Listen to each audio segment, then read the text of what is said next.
Guys, നമ്മളിന്ന് ഉച്ചയ്ക്ക് സമയം എത്രയായി ബിരിയാണി വെക്കാൻ പോകുന്ന എന്ത് ബിരിയാണി? ബീഫ് ബിരിയാണി. ചിക്കൻ വെക്കൂല, ബീഫ് മാത്രമേ വെക്കൂ. ബീഫ് ബിരിയാണി വെക്കാൻ പോകുന്നേ. അപ്പോൾ അതിൻ്റെ തിരക്കൊക്കെ ആയിരുന്നു. ഇത് വെച്ചിട്ടില്ല കേട്ടാ, വെക്കുന്ന വീഡിയോ നമ്മൾ കാണിക്കും മാരഭൂതം. അപ്പം നോക്കാം നമുക്ക് എങ്ങനെ വെക്കുന്നു നോക്കാം. വീഡിയോ കുറച്ച് ലെങ്ത് കൂടും കേട്ടോ. ഇവർ പറയുന്നുണ്ട് വലിച്ചു നീട്ടി അവിടെ ഒന്നിട്ട് ഇവിടെ ഒന്നിട്ടു എന്ന് പറഞ്ഞ് ഇവർ ലെങ്ത് കൂട്ടും. നിങ്ങൾ അതൊന്ന് കാര്യമാക്കട്ടെ കേട്ടോ, മൊത്തം കാണണം. അപ്പം നമുക്ക് തുടങ്ങിയാലോ? അപ്പം ഇതെന്താ പരിപാടി? ഇത് സവാള കച്ചമ്പറാക്കാൻ വേണ്ടിയിട്ട് ഉമ്മ അവിടെ അരയ്ക്കാൻ നോക്കുന്നുണ്ട്. അവിടെ പോയാ ഇത് അത് സവാള മുറിച്ച് വെച്ചത്. എത്ര സവാള എടുത്തിട്ടുണ്ടായിരുന്നു? അങ്ങനെ കണക്കൊന്നും പറയാൻ പറ്റില്ല. എത്രയാണോ അളവ് അവരവർക്ക് വേണ്ടത് അതനുസരിച്ച് സാധനങ്ങളാക്കിക്കോളൂ. ഇന്ന സാധനം എന്നൊന്നും പറയാൻ പറ്റൂല. പറയാൻ പറ്റും, അളവ് പറയുന്നില്ല. എൻ്റെ അളവിനനുസരിച്ചായിരിക്കുമല്ലോ നിങ്ങൾ സാധനം എടുക്കുന്നത്. ടോട്ടൽ ഉമ്മ 9 ഉള്ളി എടുത്തു.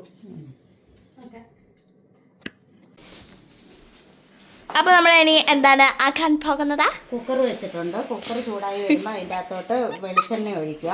എന്നിട്ട് സവാള, ഇഞ്ചി, വെളുത്തുള്ളി, പിന്നെ പച്ചമുളക്, പിന്നെ ഇതെല്ലാം കൂടെ വഴറ്റുക. വഴറ്റിയിട്ട് കാണിച്ചു തരാം.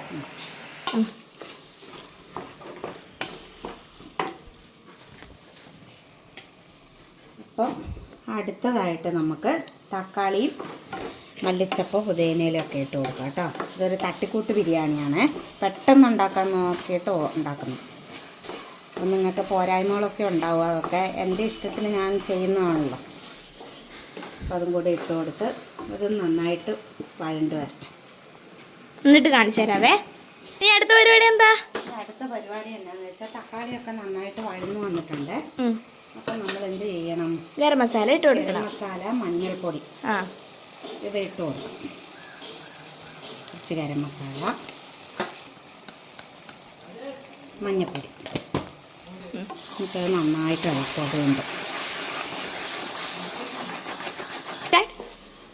അത് മസാലയൊക്കെ നന്നായിട്ട് വഴന്നു. ഇനിയിപ്പോൾ നമ്മൾ ഇതിൻ്റെ അകത്തോട്ട് കഴുകി വാരി വെച്ച ബീഫ്, 1 കിലോ ബീഫ് അതിട്ട് കൊടുത്തു. എന്നിട്ട് അത് നന്നായിട്ടൊന്ന് ഇളക്കുക. ഇത് ഇളക്കി കഴിഞ്ഞിട്ട് നമ്മൾ എന്നാ ചെയ്യണമെന്ന് വെച്ച് കഴിഞ്ഞാൽ ഇവിടെ ചെറുനാരങ്ങയുടെ നീര്, കുരുവില്ലാത്തത് അത് എടുത്ത് വെച്ചിട്ടുണ്ട്. അത് ഒഴിച്ചു കൊടുത്തു. പിന്നെ തൈര്, 1 കപ്പ് തൈര്, പുളിക്ക് ആവശ്യത്തിനുള്ള തൈര് ഒഴിച്ചെടുത്തിട്ടുണ്ട്. മിൽമയുടെ തൈരാട്ടോ ഉപയോഗിച്ചിരിക്കുന്നത്. പിന്നെ ഇനി ചെയ്യേണ്ട എന്നാന്ന് വെച്ചാൽ ഉപ്പുണ്ടോ, എല്ലാം കറക്റ്റാണോ എന്നൊക്കെ നോക്കിയിട്ട് അടപ്പ് വെച്ച് അടച്ച് ഒരു 8 വിസിൽ വരുന്നിടം വരെ വേവിച്ചെടുക്കും. ഇനി അടുത്ത പരിപാടി എന്താണ്? അടുത്ത പരിപാടി ഗ്യാസ് ഊറ്റി കിടന്ന് പടപ്പിക്കുന്ന ഉരുളി ചൂടാകാൻ വെച്ചിട്ടുണ്ട്. അതിൻ്റെ അകത്തേക്ക് നെയ്യ് ഒഴിക്കുക. നെയ്യ് ഒഴിച്ചതിന് ശേഷം കുറച്ച് സൺഫ്ലവർ ഓയിലും കൂടി ഒഴിക്കുക. ഉരുളി വെച്ചിട്ടുണ്ട്. എണ്ണ ചൂടാക്കി ഒഴിക്കുക. ചട്ടി ചൂടാകാൻ വെച്ചിട്ടുണ്ട്, വലിയ ഉരുളി. ആ ഉരുളിയിലേക്ക് നമുക്ക് എന്ത് ചെയ്യാം? നെയ്യ് ഇട്ട് കൊടുക്കാവേ. ഒരു 3 ടേബിൾ സ്പൂൺ നെയ്യ്.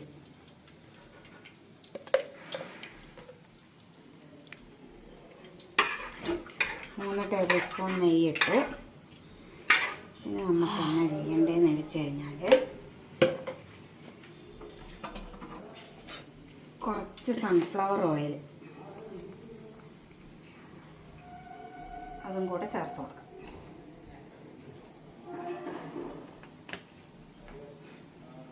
നമുക്ക് ചൂടായ എണ്ണയിലോട്ട് നെയ്യിലേക്ക് നമുക്ക് എന്ത് ചെയ്യാം? കറുവാപ്പട്ട ഇടാം, ഏലക്ക, ഗ്രാമ്പൂ ഇട്ട് കൊടുക്കാം. ഒന്ന് ചൂടാക്കാം. ചൂടായി കഴിയുമ്പോൾ നമ്മൾ എന്ത് ചെയ്യണം? കുറച്ച് നല്ല ജീരകം അതും കൂടി ഇട്ട് കൊടുക്കാം. അതിന് 1.25 കിലോ അരിയുടെ കണക്കാണ് ഞാനിവിടെ എടുത്തിരിക്കുന്നത്. അപ്പോൾ അത് വേകാൻ വേണ്ടിയിട്ട് ആവശ്യത്തിനുള്ള ഞാൻ വറ്റിച്ചെടുക്കുക കേട്ടോ. ചോറ് വറക്കാനൊന്നും നിൽക്കുന്നില്ല അരി. അപ്പോൾ അതിന് വേണ്ടുന്ന ആവശ്യമായിട്ടുള്ള വെള്ളവും കൂടെ നമുക്ക് ഇതിൻ്റെ അകത്തോട്ട് ഒഴിച്ചു കൊടുക്കാം.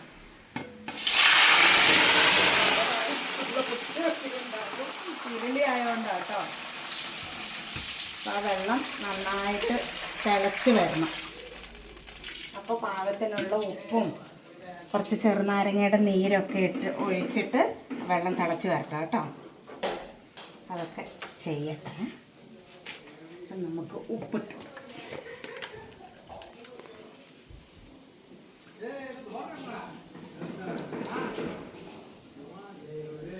ഉപ്പൊക്കെ ആവശ്യത്തിന് ഇടണേ. നമുക്ക് പോരായ്മ ഉണ്ടെങ്കിൽ വെള്ളം തിളച്ച് കഴിയുമ്പോൾ നോക്കുക.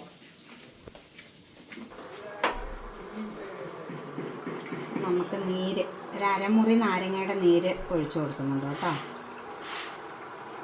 ഈ വെള്ളം നന്നായിട്ട് തിളച്ച് വരണം. തിളച്ച് വരുമ്പോൾ നമ്മൾ എന്ത് ചെയ്യും, കഴുകി വാരി വെച്ച അരി അതിൻ്റെ അകത്തോട്ട് ഇട്ട് ആവശ്യത്തിന് ഉപ്പൊക്കെ ഉണ്ടോയെന്ന് നോക്കി അത് നന്നായിട്ട് വേവിച്ചെടുക്കും കേട്ടോ. അപ്പോഴേ നമ്മുടെ ബിരിയാണി റൈസ് ഇവിടെ ശരിയായിട്ടുണ്ട്. ഇനി അടുത്തത് വേണ്ട എന്നാന്ന് വെച്ച് കഴിഞ്ഞാൽ നമ്മുടെ കുറുമ വറ്റുന്നതേ ഉള്ളൂ. കുറച്ച് അത് കുറുമയ്ക്ക് എപ്പോഴും ഒരു ഇച്ചിരി ലൂസ് ഉണ്ടാവില്ല, അത് നമ്മളൊന്ന് വറ്റിച്ചെടുക്കണം. എന്നിട്ട് ഈ ചോറുമായിട്ട് മിക്സ് ചെയ്തിട്ട് ദമ്മിട്ട് വെക്കണം. അപ്പം സൂപ്പർ ബിരിയാണി റെഡി ആയിട്ടുണ്ട്. ഇനി എല്ലാം ചെയ്ത് വെച്ചിട്ട് കാണിച്ചു തരാം കേട്ടോ, അല്ല വീഡിയോ ലെങ്ത് കൂടിപ്പോവും. അപ്പം നമ്മൾ ബിരിയാണിയൊക്കെ ഏകദേശം ഇതേപോലെ റെഡിയാക്കി വെച്ചിട്ടുണ്ട്. ഇനി അത് ദമ്മിടാൻ വേണ്ടിയിട്ട് നമുക്ക് മൂടി വെക്കാം. ദമ്മ് ഒരു 5 മിനിറ്റ് നന്നായിട്ട് ആവി കയറട്ടെ.